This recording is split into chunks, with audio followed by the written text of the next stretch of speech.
Students, let's discuss the chemical properties of the metal and non-metal. In the last class, we have discussed about the physical properties of the metal and non-metal.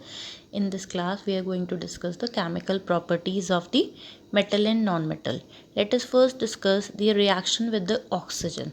Yes, both the iron and magnesium, when both are reacted with the oxygen, they form the oxides.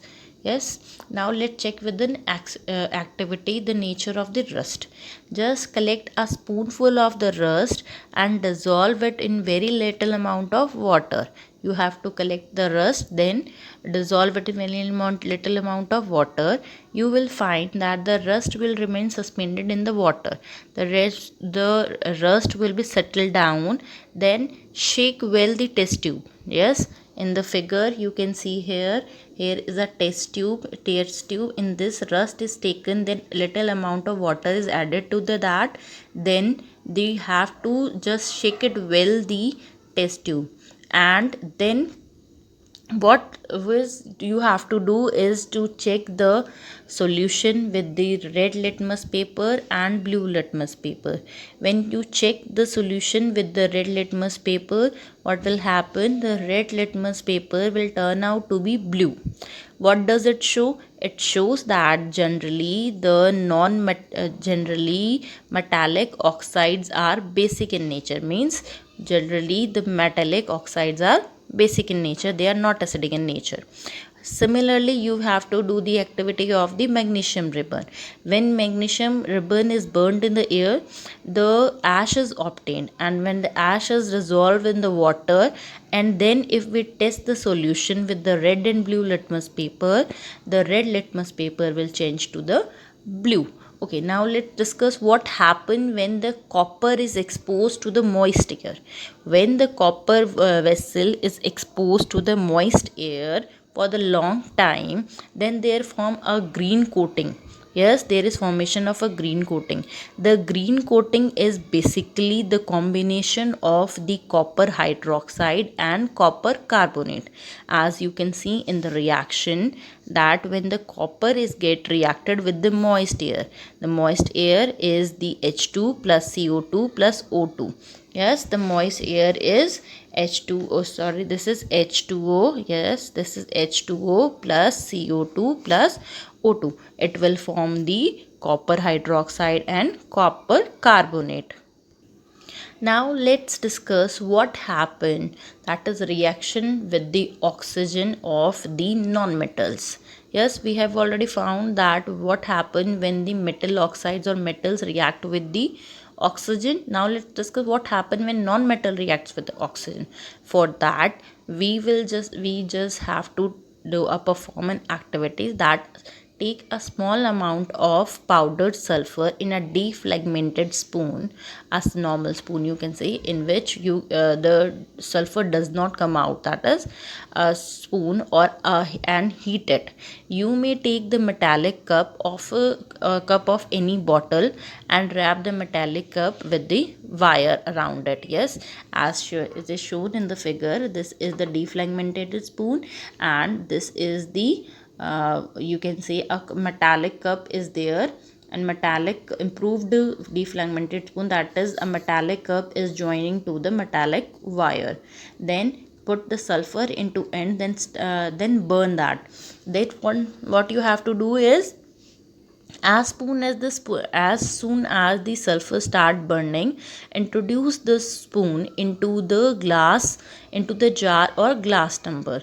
As soon as the sulfur start burning, you have to just enter that the spoon to the glass tumbler, and cover the tumbler to ensure that the gas which is produced does not escape. Yes, that you have to ensure that gas does not escape over there. Then remove the spoon after some time and add small quantity of water into the tumbler. Yes, and quickly replace the lid. Yes, shake well the tumbler and check the solution with the red and blue litmus paper. Yes, what we have done? Yes, we have done that the sulfur. When we have reacted the sulfur, this when we boiled sulfur is reacted with the oxygen, what happened?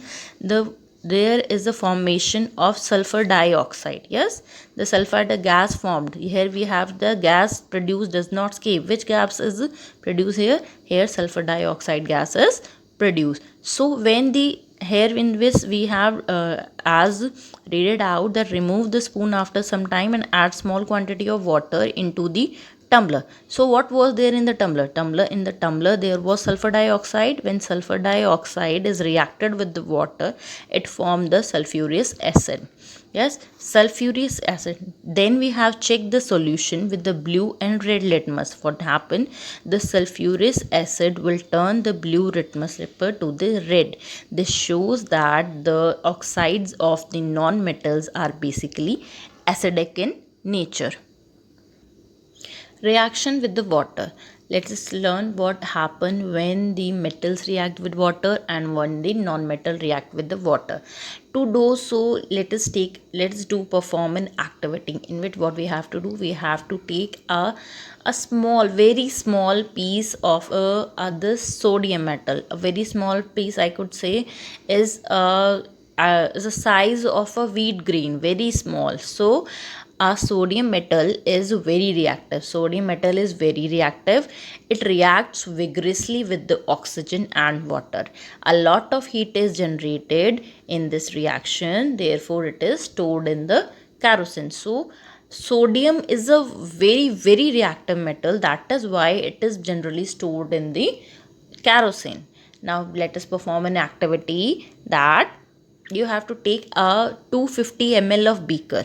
Yes, and you can take a beaker or a glass tumbler, then fill a half of it with the water. You have to take a 250 ml of beaker, then fill half of it to the water, then cut a small piece of, as I already told you, that a small piece of sodium metal to the size of a wheat grain, and dry it using the filter paper. Dry the piece that by the filter paper and wrap it in the small piece of cotton.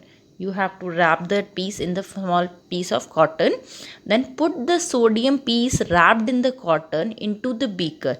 The piece that you have wrapped in the cotton should be put to the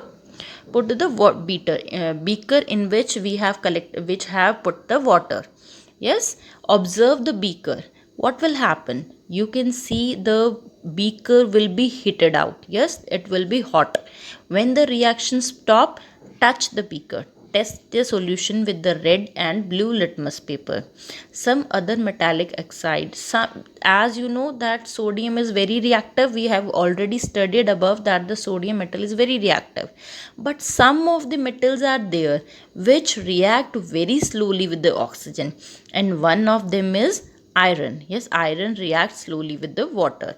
Now let's check what happens when the non-metals react with the water. Generally non-metals do not react with the water, they react with the air. Yes, they react vigorously with the air. Such non-metals are stored in the water.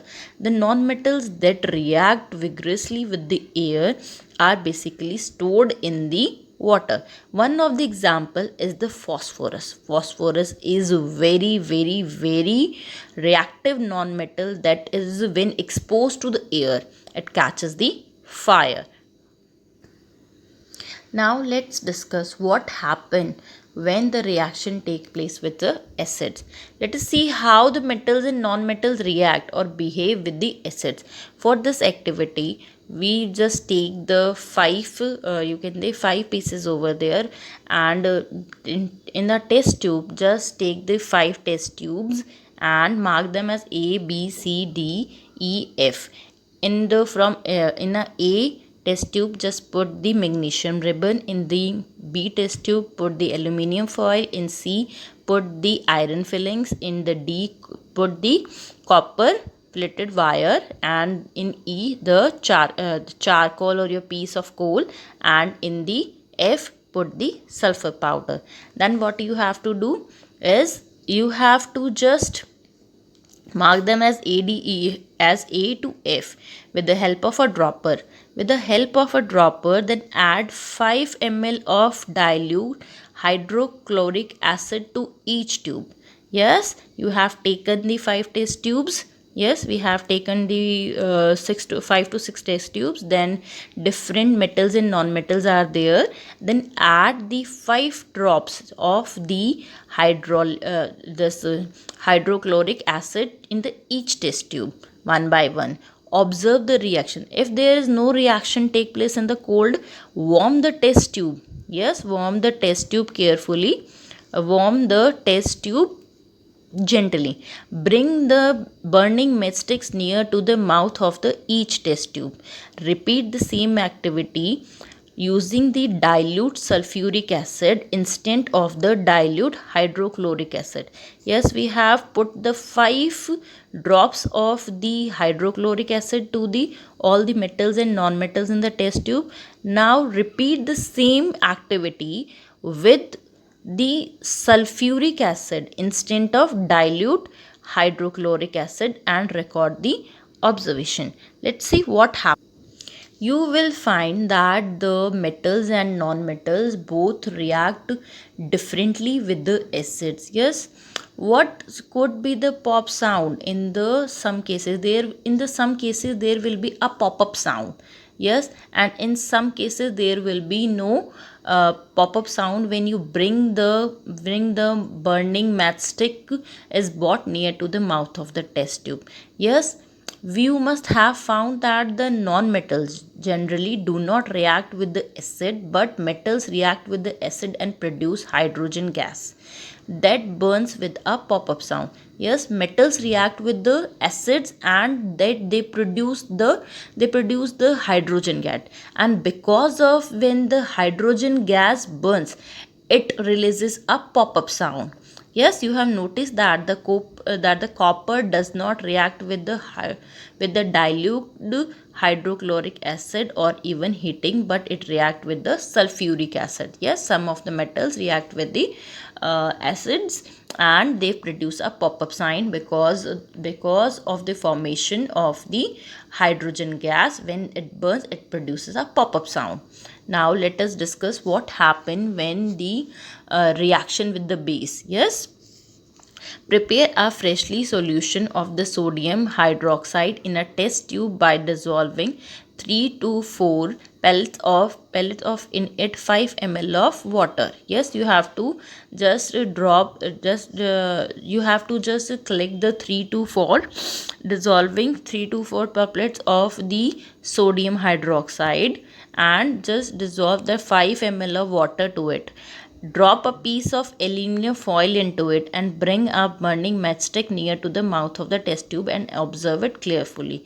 Yes, you have to just put in the solution of the sodium hydroxide, you have to just put a 5 ml of water to that and then put a aluminum foil in that. What happened? And then bring a matchstick near to. You will observe what does the pop-up sound indicates. As before, the pop-up sound indicates the presence of hydrogen gas. Metal react with the sodium hydroxide and produce hydrogen gas. Reaction of the non-metals with the bases are complex. Okay. Now let us discuss about the displacement reaction.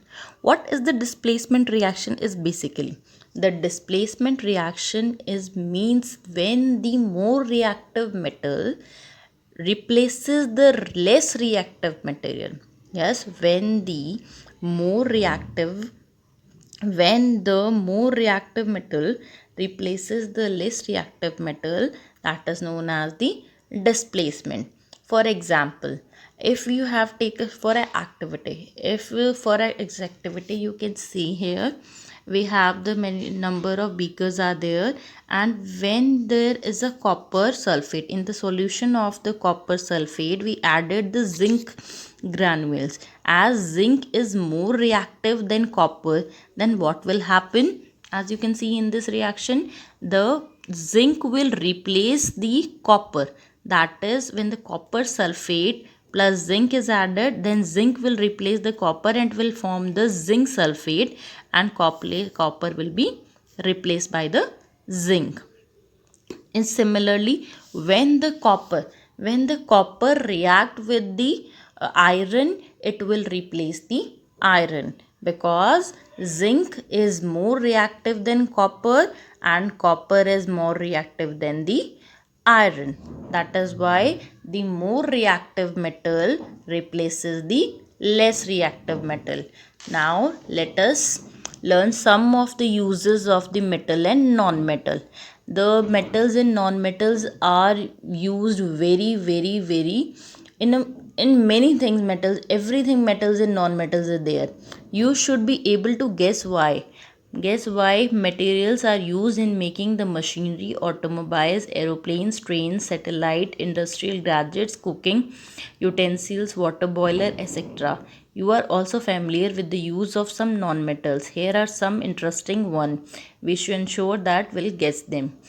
A non-metal is essential for our life, which all living being inhale during breathing.